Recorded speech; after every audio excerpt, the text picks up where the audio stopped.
대림절 세 번째 주일이자 성서주일인 오늘 우리에게 주신 하나님 말씀 히브리서 1장 1절 2절 두 절 말씀을 함께 읽겠습니다. 옛적에 선지자들을 통하여 여러 부분과 여러 모양으로 우리 조상들에게 말씀하신 하나님이 이 모든 날 마지막에는 아들을 통하여 우리에게 말씀하셨으니 이 아들을 만유의 상속자로 세우시고 또 그로 말미암아 모든 세계를 지으셨느니라. 아멘.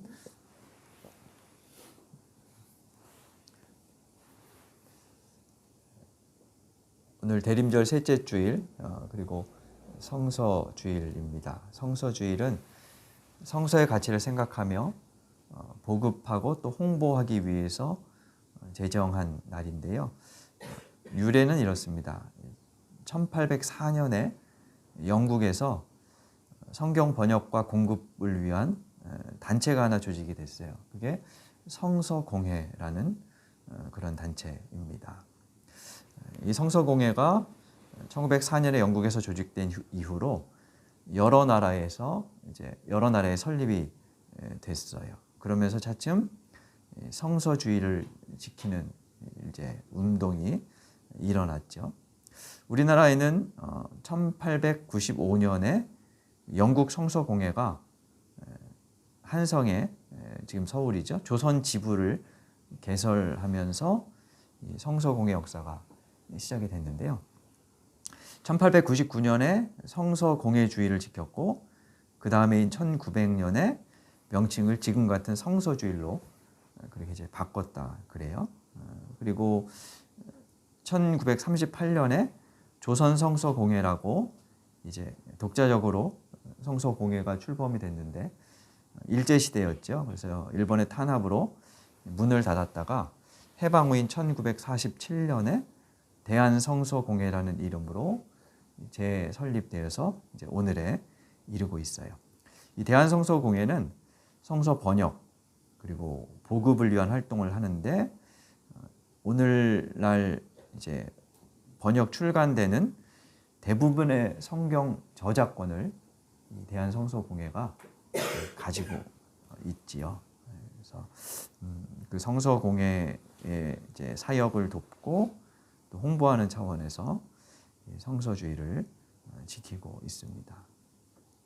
지난해 성서주일에 성경 사본에 대한 이야기를 말씀을 드렸었어요.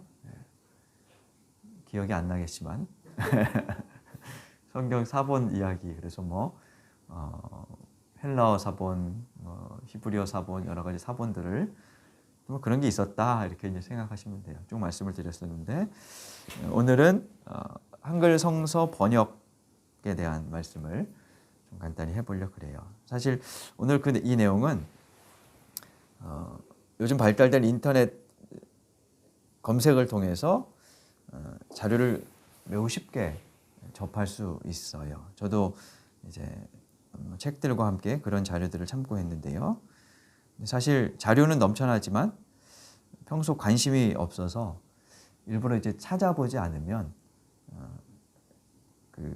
잘 이렇게 모르게 되죠. 그래서 성서주일이라는 핑계로 오늘 말씀을 드리지 않으면 따로 또 언급할 기회가 없을 것 같아서, 배울 기회가 없을 것 같아서 오늘 간단히 말씀을 나누려고 합니다.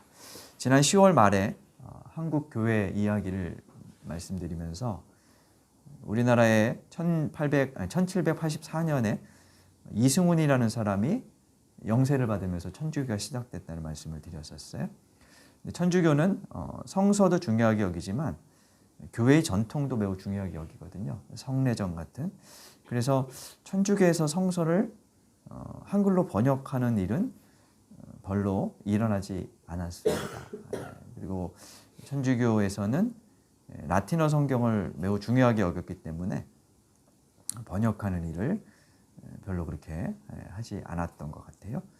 기록에 따르면 이승훈하고 같이 로마 카톨릭 교회, 그러니까 천주교에 입교했던 최창현이라는 사람이 있었는데 이 사람이 중국에서 복음서 해설집을 얻어가지고 그 해설집의 일부 구절들을 발췌해서 한국어로 번역한 책이 있었다 그럽니다. 성경 직해 광익 뭐 이라는 제목으로 책을 이제 만들었는데 이게 전체 복음서의 3분의 1 정도가 이제 발췌돼서 담겨 있는 그런 책이다 보니까 엄밀한 의미에서 온전한 성경이라고 보기는 이제 어렵죠. 그러면 이제 오늘날 성경 우리가 갖고 있는 성경이 번역된 과정들은 언제 시작됐냐 하면 우선 최초 기록을 보면요. 구약은 히브리어로 기록이 돼 있죠. 그리고 신약은 헬라어로 그렇게 최초 기록이 되었고요. 이 성경들이 가장 먼저 번역된 것은 기원전 2세기경에 70인역이었어요. 이 성경은 70인역이라는 말은 유대 랍비 70명이 모여서 같이 번역했다. 그래갖고 이제 70인역 이런 말을 쓰는데 이 성경은 히브리어로 된 구약을 헬라어로 번역을 한 거였어요. 그러니까 기원전 2세기에는 이스라엘 사람들이 나라를 잃고 헬라 제국의 지배를 받고 있었는데 그래서 이제 공통 언어가 헬라어가 됐죠. 그래서 아이들이 히브리어를 이제 잊고 헬라어를 사용하다 보니까 그들에게 신앙을 전수하기 위해서 헬라어로 성경을 번역했고요. 그리고 이제 신약 시대의 신약이 이제 완성된 후에 기원 후 4세기 AD 4세기경에 불가타역이라는 성경이 출간이 됐습니다. 이것은 전체 성경을 라틴어로 번역한 거였어요. 그래서 로마 카톨릭 공인 성경으로 이 기원전 4세기부터 중세 시대까지 사용이 되죠. 그리고 종교개혁 전후로 우리가 이제 지난 10월에 좀 이야기를 나눈 것처럼 종교개혁 전후로 유럽 각국이 자기들 언어로 이 종교개혁자들이 성경을 번역하기 시작을 하죠. 그래서 영어로 번역되기도 하고 독일어로 번역되기도 하고 체코어로 번역되기도 하고 뭐 이런 과정을 통해서 성경의 다양한 번역본들이 이제 출간되게 되었습니다. 한글 성경은 그럼 이제 어떻게 시작되었느냐? 존 로스라는 사람이 먼저 한글 성경을 번역한 사람이었어요. 이 사람은 스코틀랜드 출신 선교사였는데 1876년에 만주에서 조선인들을 만납니다.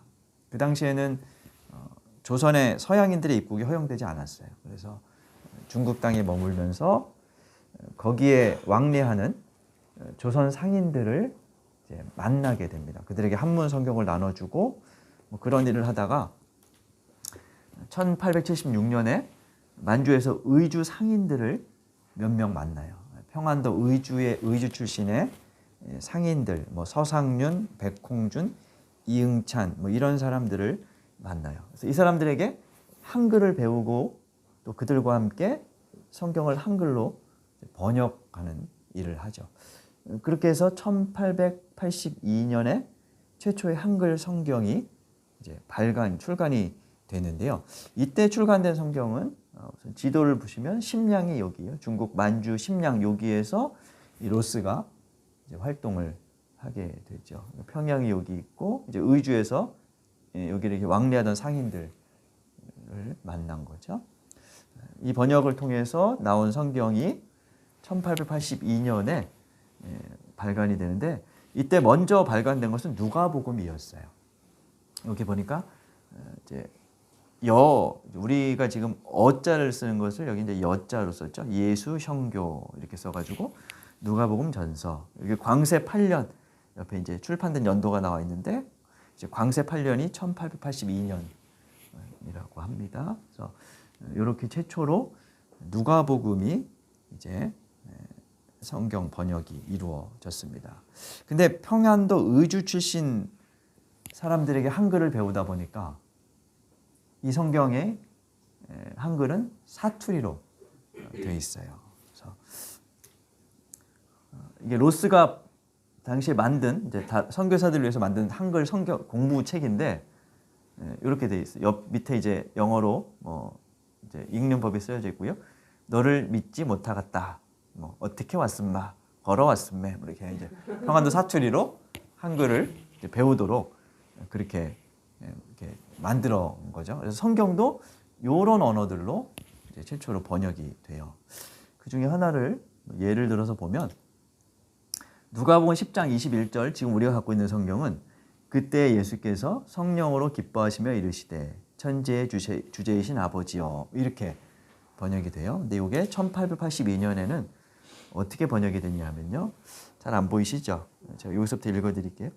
당시여 예수 성신으로서 희락하여 가르되 아바니 턴디의 주, 뭐 이렇게 써 있어요. 되게 어렵죠? 그러니까 당시에 예수, 성신이 성령이죠. 성령으로 희락하여 기뻐하여 이제 말씀하셨다를 가르되 이렇게 써 있고, 이제 아바니, 그러니까 이스라엘 평안도 사투리 이제 아바지 뭐 이런 말 쓰잖아요. 오마니 이런 말. 그런 식으로 이게 이제 번역이 된 거죠. 그래서 처음에는 이 존 로스가 이게 한글 사투리였다는 것을 몰랐던 것 같아요. 나중에 서울 사람들을 만나서 이게 사투리구나 하는 것을 알게 되고, 이제 서울 말로 개정하는 활동을 이제 펼쳐요. 그렇게 해서 후에 1887년에 신약 전체를 이제 새로 다시 이제 번역 출간을 이제 하게 되죠. 그래서 이 책을 예수 성교 전서 이렇게 이름을 붙였어요. 광서 13년 돼 있고, 옆에 보면 예수 강생 1887년 이렇게 돼 있어요. 예수 탄생하신 지 1887년 되는 해에 출간했다, 이렇게 기록을 한 거죠. 그래서 지금 우리가 사용하는 이제 맞춤법하고는 좀 차이가 있지만, 어쨌든 최초의 한글 신약 성경이라고 이제 할 수 있습니다. 이와 비슷한 시기에 일본에서도 이제 번역 활동을 했던 사람이 있는데, 이수정이라는 사람입니다. 이 사람은 1882년에 일본의 이제 조선 시찰단에 포함돼서 이제 일본에 가게 돼요. 거기 가서 찌다센이라는 기독교인을 만나요. 이 사람하고 대화하던 중에 한문 성경을 이제 선물로 받습니다. 그래서 일본에 이제 머물면서 그 한문 성경을 읽다가 이제 개종을 하게 돼요. 예수님을 믿기로 결심하고 다음 해인 1883년에 세례를 받죠. 그리고 이수정이 이제 일본에 머물면서 한문으로 된 성경을 이제 번역하게 되는데요. 이 당시에 이 사람의 번역은 사복음서와 사도행전에 한글 토를 다는 작업이었어요. 그러니까 한문을 완전히 한글로 고친 게 아니고, 거기에 예전에 우리 영어 공부할 때 보면 발음 밑에 한글로 토 달잖아요. 뭐 그런 것처럼 토를 달아서 읽을 수 있도록 이제 그렇게 번역을 하는 일들을 했던 거죠. 그렇게 해서 만들어진 게 마가복음 이제 전서, 여기 보니까요, 복음서 언해 이렇게 돼 있죠. 그래서 이제 1885년에 마가복음을 한글로 토를 달고 85년에 마가복음을 출간을 하는데요. 이 1885년이 어떤 해이냐면 한국의 최초의 선교사 언더우드 아펜젤러가 입국한 때였어요.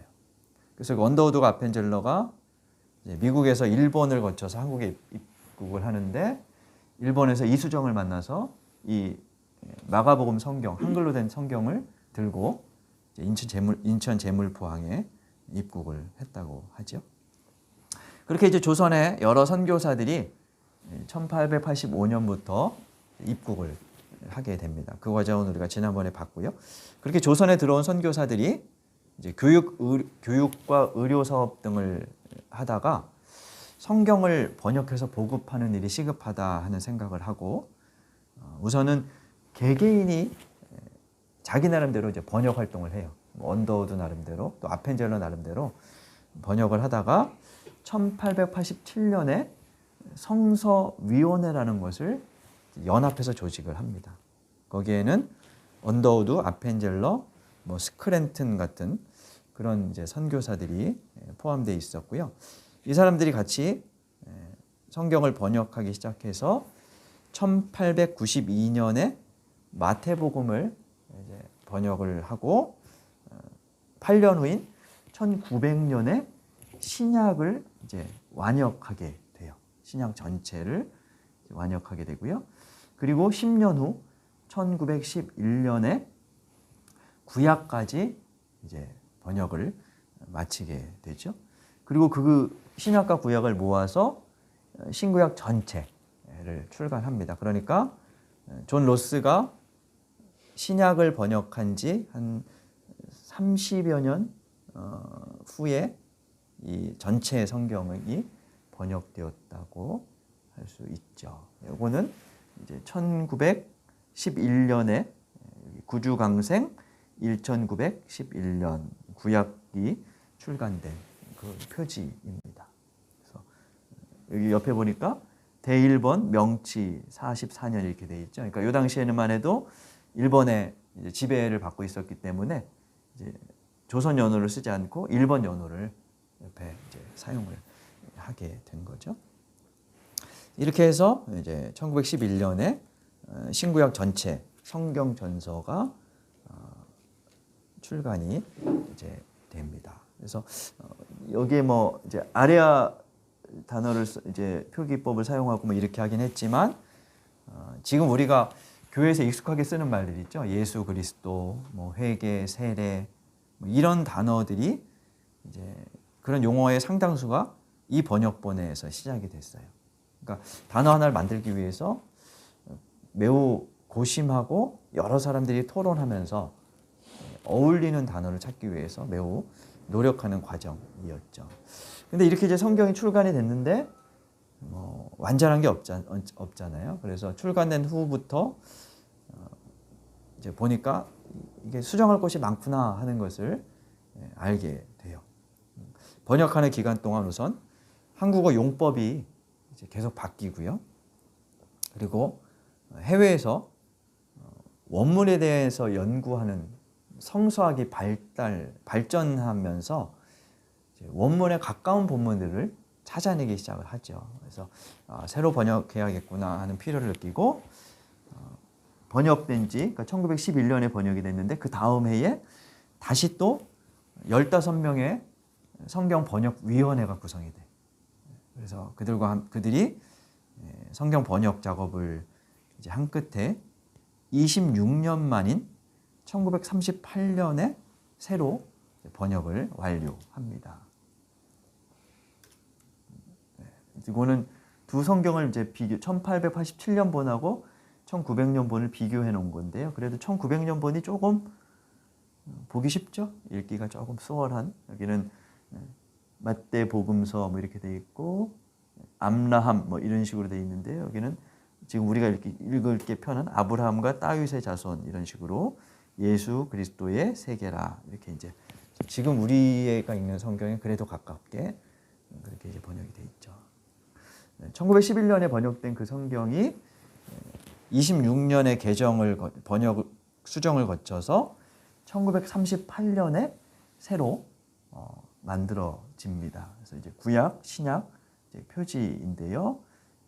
여기 소하 13년 이렇게 돼 있는데 이게 이제 일본 연호죠. 일본 연호를 사용했고 옆에는 이제 발행 기관이죠. 조선 성서공회가 이제 발행했다 이렇게 돼 있습니다. 여기 보니까 구약, 개역, 신약, 개역 이렇게 이제 써 있어요. 그래서 이걸 이제 이때부터 개역 성경 이런 말을 쓰고요. 1911년에 번역됐던 이제 발간됐던 것을 이 개역하고 구분하기 위해서 구역, 옛날 번역 이렇게 이제 부르게 되었어요. 이 1938년에 출간된 이 성경은 그 당시에 한글학회라는 게 있었죠. 그 한글학회가 이제 발표한 한글 맞춤법 통일안을 이제 받아들여 가지고 일부 수정하고 뭐 그런 작업들을 펼쳤는데요. 그래서 출간된 이후로 여러 차례 이제 수정하는 작업들이 계속됐어요. 그래서 1952년에, 56년에 뭐 이렇게 수정을 하다가 1961년에 이제 좀 비교적 완성된 판이 출판이 되었습니다. 다시 출판이 돼요. 그래서 그때 1961년에 다시 출판된 성경을 1938년 개역판하고 구분하기 위해서 뭐라고 이름을 붙였냐면 개역 한글판 이렇게 이름을 붙여요. 그래서 여기 보니까 요거는 1952년도 판 표지인데요. 밑에 보니까 한글 개역판 이렇게 이제 되어 있죠.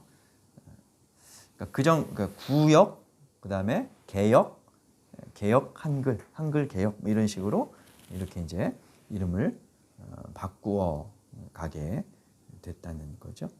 이 개역 한글판에는 이제 한글판은 한글 맞춤법 통일안에 따랐다고 해서 이제 한글이라는 단어를 넣었다 그래요. 그래서 이제 그전이 개역판이었는데 한글 맞춤법 통일안에 따라서 고쳤다 그래가지고 개역 한글판 뭐 이렇게 이름을 붙였고요. 이때부터 한국의 개신교의 거의 대부분의 교회들이 이 개역 한글판 성경을 이제 사용을 하죠. 그걸 이제 공인 성경 뭐 이렇게 부르는데 교회의 공인된 성경으로 받아들여져서 이제 이 성경이 사용이 됐어요. 아마 저도 그렇고 아주 어렸을 때 아마 이 성경을 봤을 거예요. 옛날에는 또 어린이 성경도 없었기 때문에 이 성경을 이제 봤어요. 그러다가 1988년에 이 성경이 발간된 지 또한 27, 8년 흐른 1988년에 우리나라에 전체적으로 한글 표기법이 바뀌는 일이 있었습니다. 그때 바뀐 내용 중에 뭐가 있냐면 우리 초등학교, 중학교 때 씁니다, 뭐뭐 하였습니다 이렇게 안 썼죠? 뭐라고 쓰셨어요? 옛날에 읍니다 이렇게 썼잖아요. 읍니다, 그렇죠? 그게 바뀐 게 1988년이에요.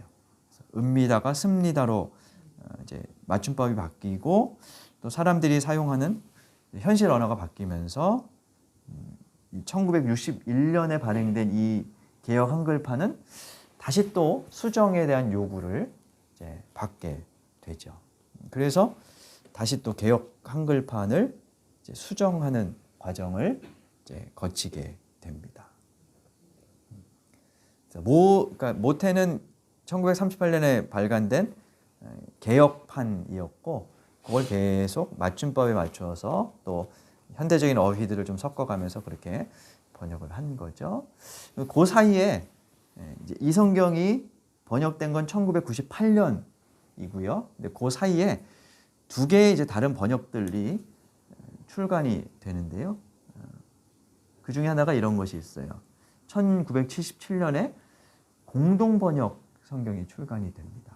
공동번역은 천주교 학자와 개신교 학자들이 공동으로 번역 작업을 했다 그래서 공동번역 성경 이렇게 공동번역 성서 이렇게 이름을 붙였습니다. 공동번역 성서는 직역보다는 의역을 많이 했어요. 우리말로 풀었다는 거죠. 그리고 일상생활에서 쓰는 구어체를 사용을 했어요. 근데 이 구어체를 쓰고 의역을 하다 보니까 읽기는 좀 쉬워요. 반면에 개신교인들에게는 뭔가 좀 거부감이 느껴졌어요. 왜 그랬을까요? 경전인데 쉬우면 권위가 훼손된다는 어떤 인식을 이제 갖게 됐어요. 과도한 의역 그리고 그 당시까지 개신교에 익숙했던 고유 명사들을 좀 바꾸어서 성경의 권위를 떨어뜨렸다는 이유로 개신교인들에게 이제 거부감을 같이 사실은 사용하려고 번역을 했는데 거부감을 이제 주었죠. 예를 들어서 이런 번역들이 있어요. 우리 성경에는 여호와 이렇게 돼 있죠. 근데 이제 공동 번역에는 야훼 이렇게 번역이 돼 있어요. 그래서 우리 개신교인들은 야훼라는 말을 들으면 되게 낯설어 하는데 뭐 이제 발음상 그게 가깝다 이런 이제 주장도 있고 뭐 여러 가지 하여튼 있습니다만 하나님을 지칭하는 것은 같은 거죠. 그리고 우리 성경에는 하나님 이렇게 쓰여져 있는데 공동 번역에는 하느님 이렇게 이제 번역이 되어 있고요. 뭐 이런 일들로 인해서 보수 신앙을 이제 지향하던 개신교 정서에 맞지 않았던 거죠. 때문에 함께 번역을 했지만 현재 개신교의 대부분의 교회에서는 공동 번역을 사용하지 않고 있고요. 천주교, 성공회 그리고 한국 정교회에서는 공동 번역을 표준 성경으로 사용하고 있다고 하죠. 그리고 1993년에 나온 성경이 또 하나 있는데 이게 표준 세번역이라는 거였어요. 그러니까 공동 번역보다는 좀 더 좀 딱딱한 문체인데 그래도 조금 쉽게 그렇게 이제 번역을 했어요. 근데 이것도 역시 교회에서 이렇게 수용되지가 않았어요. 원래는 예배용 표준 성경으로 사용되기를 바라면서 출간을 했지만 처음에 쓰이지 못했고요. 그러다가 2001년에 개정하고 2004년에 새번역이라는 이름으로 새로 출간을 했습니다. 이 새번역은 지금 그래도 비교적 사용하는 교회들이 늘고 있어요. 최근에는 새번역 성경을 쓰는 교회들이 좀 이제 늘고 있고 저도 개인적으로 새번역으로 바꿀까 하는 생각을 좀 고민을 하고는 있는데 아직 뭐 그냥 고민 중입니다만 그래서 좀 읽어보면 지금 우리가 갖고 있는 성경보다는 조금 이해하기가 쉬운 용어들로 그렇게 돼 있죠. 다시 1991년 발행됐던 개역 한글판으로 돌아가 보면 1961년에 발행된 개역 한글판은 1998년에 새로 출간돼서 그걸 뭐라고 부르냐면 개역 개정판 이렇게 이제 불러요. 지금 우리가 쓰는 성경이 바로 이 성경이죠. 개역 개정판. 그래서 성경 가지고 계신 성경 이제 표지에 보면 제가 갖고 있는 성경은 개역 개정 이렇게 굿모닝 성경 뭐 이렇게 돼 있는데 표지에 다 그런 것들이 있어요. 맨 앞장에 아마 있을 거예요. 겉장 여기도 보시면 아마 다 있을 거예요. 개역 개정판 이렇게 이제 판이 바뀌었다 이런 거죠.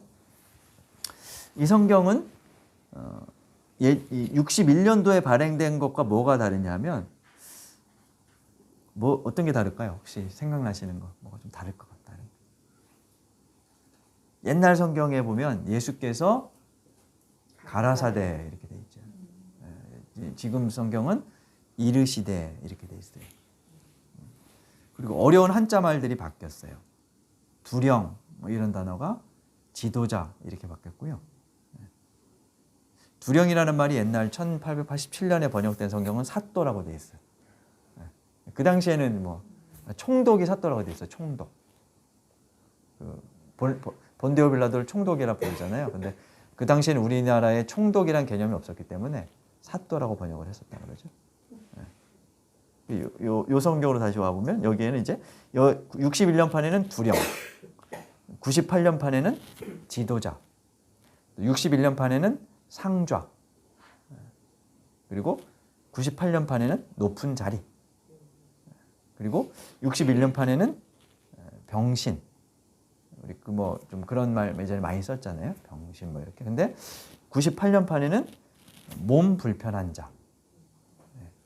이런 식으로 이제 현대에 사용하지 않는 어법을 고치고 어려운 한자말을 고치고 또 인권 등에 대한 인식의 변화로 사용하지 않는 또 사용해서는 안 되는 그런 용어들을 이제 수정을 한 거죠. 근데 이렇게 개역 한글판을 수정해서 개역 개정으로 출간을 했지만 사실 문체가 12,10대가 읽거나 혹은 교회에 입문한 초보자들이 읽고 이해하기에는 좀 어렵죠. 뭐 그들뿐만 아니라 교회를 수십 년 다닌 우리가 읽어도 뜻을 이해하기가 쉽지 않죠. 그래서 그런 어려움을 극복하기 위해서 쉽게 번역한 성경들도 많이 있습니다. 현대인의 성경, 현대어 성경, 쉬운 성경, 우리말 성경, 그리고 최근에 대한성서공회에서 새 한글 성경이라는 이름으로 또 출간된 성경도 있어요. 신약과 시편을 출간했는데요. 오늘 본문을 가장 최근에 나온 그 새한글 성경으로 한번 읽어 보겠습니다. 제가 우리 갖고 있는 성경으로 읽어볼 테니까 이걸 한번 비교하면서 눈으로 보세요. 옛적의 선지자들을 통하여 여러 부분과 여러 모양으로 우리 조상들에게 말씀하신 하나님이 이 모든 날 마지막에는 아들을 통하여 우리에게 말씀하셨으니. 조금 더 좀 이제 쉽게 받아들일 수 있는 번역들로 이제 바뀐 거죠. 그래서 이 구절은 사실은 의미가 그렇게 많이 달라지는 구절은 아니기 때문에 이제 크게 달라지진 않았습니다만 좀 많이 바뀐 그런 표현들도 있고 그렇습니다. 그래서 여기 보니까 다양한 곳에서 다양한 방식으로 하나님이 말씀하셨다라고 말하고 있습니다. 이 구절은 하나님이 말씀하시는 분이라는 것을 우리에게 알려줘요. 여기서 문제는 하나님이 말씀하시는 방법이죠. 하나님은 우리처럼 입이 있고 성대의 떨림에 의해서 말하는 분이 아닙니다. 그분은 영이시고 높은 차원의 존재세요. 그래서 그 차원에서 말씀하시면 우리가 알아들을 수 없어요. 1차 방정식만 아는 초등학생에게 미적 부분 같은 것을 설명해줘도 알아듣지 못하는 것과 같고요. 천체 물리학 지식이 없는 우리에게 아무리 물리학자가 천체의 움직임이 어떻고 우주가 어떻고 설명해줘도 이해하지 못하는 것과 같습니다. 그럴 때는 눈높이에 맞춰서 그림, 비유, 때로는 몸짓 등 여러 방법으로 우리가 의사를 전달하려고 하지요. 그처럼 하나님도 우리에게 다양한 방식으로 말씀을 해 오셨어요. 우선 하나님은 역사 속에서 개인에게 그리고 공동체에게 사건들을 일으키십니다. 그 사건들에서 하나님의 의도를 이해하고 깨달은 사람들이 성경 저자들이었습니다. 그들 중에는 역사를 통해서 역사를 통찰하며 해석했던 예언자들이 있었고요.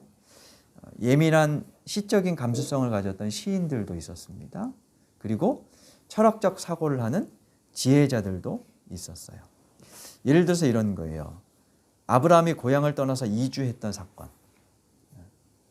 그냥 일반적인 눈으로 보면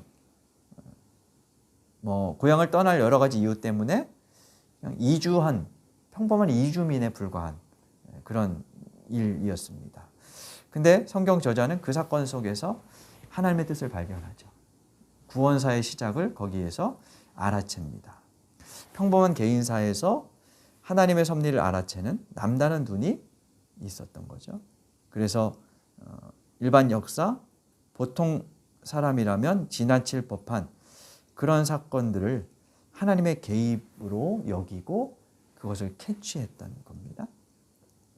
인간의 그런 개인사와 역사를 찾아오셔서 말씀하신 하나님은 마지막은 이제 끝이라는 의미가 아니라 최후의 수단이라는 의미일 것 같아요. 그 이상 없다 뭐 이런 거겠죠. 무엇을 통해서 말씀하셨냐 하면 아들을 통해서 말씀하셨습니다. 아들을 통해서 말씀하셨다는 것은 예수께서 세상에 나고 자라고 가르치시고 기적을 행하시고 십자가에서 죽으시고 다시 살아나신 그 모든 사건들이 우리를 향한 하나님의 말걸음이었다는 거예요. 그래서 예수님의 삶은 한편의 영화나 연극처럼 우리에게 보이고 또 들리는 말이라고 할 수 있어요. 근데 영화, 연극을 보면 어떤 사람들은 작가의 의도를 그 영화, 연극에서 잘 캐치하지만 또 잘 못 알아듣는 사람들이 많죠. 저 같은 사람은 그 어려운 감독이 만들어낸 영화 같은 걸 아무리 봐도 잘 모르겠더라고요. 그래서 해설자들이 나중에 해설한 거 이렇게 읽어보면 하면서 탄식을 하게 되는 경우들이 있어요. 그런 눈이 필요한 거죠. 그래서 영화나 연극의 언어를 거기에 담겨 있는 상징 이런 것들을 잘 알아듣는 사람이 있고 그렇지 못한 사람들이 있어요. 신약은 예수님께서 말씀하신 그 언어를 그분이 입으로 내뱉은 말뿐만 아니라 삶으로 보여주신 그 언어를 알아들은 사람들의 기록을 그 고백을 기록한 책이라고 할 수 있어요. 오늘 우리는 구약과 신약을, 그러니까 그들의 고백에 담긴 성서를 경전으로 받아들이고 삽니다. 이 성경은 여러 언어들로 번역되어 왔고요. 지금 우리가 본 것처럼 같은 한글이라고 해도 시대에 따라서 다양하게 바뀌어져 왔습니다. 이게 바뀌었다는 말은 성경에 대한 좀 유연한 태도를 가질 필요가 있다는 것을 생각하게 하는 것 같아요. 근데 우리나라는 정서상 옛날부터 사서성경 같은 어떤 동양 고전 경전에 익숙해 있어요. 그래서 논어맹자 이런 것들은 그냥 무조건 열심히 읽으면서 외우고 뭐 이러잖아요. 그러다 보니까 성경을 읽는 것 자체는 매우 강조하고 좀 그런 경향이 있죠. 그리고 윤리적인 경전으로 대하는, 그러니까 사서삼경처럼 윤리적인 경전으로 대하는 그런 경향이 있어요. 그러니까 좀 경직된 눈으로 성경을 본다는 거예요. 성서는 사람들을 풀어주는 복음, 기쁜 소식으로 가득한데 이게 사서삼경 읽듯이 엄격한 계명으로 읽다 보니까 성서를 열심히 읽으면서도 거기에서 자꾸 율법 규정들을 찾아내게 되고요. 그 규정들에 나를 비추어서 따르지 못하는 자신을 책망하고 또 다른 사람들을 정죄하죠. 뭐 그런 일들이 물론 필요합니다만 그 과정에서 저는 지나치게 우리 교인, 우리 성도들이 좀 이렇게 죄책감이라 그럴까? 이런 거에 좀 이렇게 자유롭지 못한, 이렇게 눌려 산다는 느낌을 좀 많이 받아요. 그래서 먼저 잘못된 고정관념으로부터 성서 자체를 좀 해방시켜 줄 필요가 있어요. 성서가 열린 문서라는 것을 좀 생각하고 대해야 할 필요가 있어요. 그래야 우리도 잘못된 죄의식과 죄책감으로부터 풀려날 수 있고 성서를 통해서 우리와 만나고 싶어 하시는, 그래서 다양한 방식으로 말을 걸어오시는 하나님을 만날 수 있죠. 성서를 시대에 따라 여러 언어로 번역했다는 것은 지금도 하나님은 우리의 언어로 우리가 알아들을 수 있게 말을 걸어오시는 분이라는 것을 알게 합니다. 지금 대림절을 보내고 있습니다. 이 대림절은 성경을 통해 말씀하시는 하나님, 또 그래서 우리의 삶에 일어나는 다양한 사건들을 통해서 섭리하시는 하나님, 그분의 말걸음에 귀 기울이고 또 그분을 더 깊이 만나는 그런 기간입니다. 우리에게 다양한 곳에서 다양한 방식으로 말을 걸어오시는, 그리고 마지막에는 예수 그리스도를 통해서 말을 걸어오신 그 주님을 더욱 깊이 만나고 사귀고 또 그 안에서 기쁨과 자유함을 누리는 저와 여러분들이 될 수 있기를 간절히 바랍니다. 이 말씀 생각하며 잠시 다짐의 기도 드리겠습니다.